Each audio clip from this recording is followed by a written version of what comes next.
Gaya ung Hamas, nagpapaputok sa amin mula sa mga paaralan, ospital, simbahan at moske, ganon din ang ginagawa ng Hezbollah sa Lebanon. Ito ang nagdudulot ng pinakamalaking problema ngayon.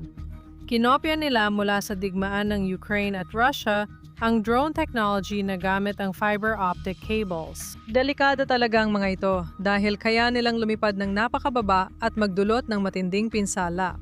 Hindi natin matatanggap na tuloy pa ito. Sila talaga ang pinakamahalaga.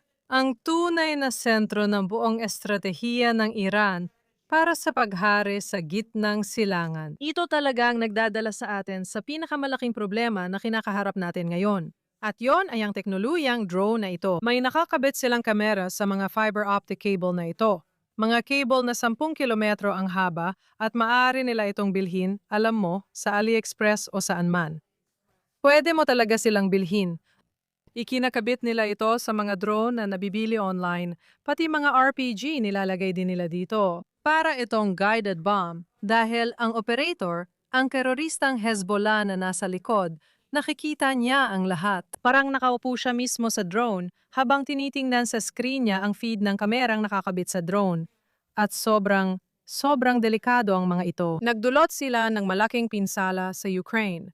Pinapanood ko ang mga video tungkol sa kanila. Kapag hinanap mo ang Ukraine fiber optic drones, makikita mong may mga lugar na wala nang nakatira doon. 20 hanggang 30 kilometro ang laki, na puno ng fiber optic cables.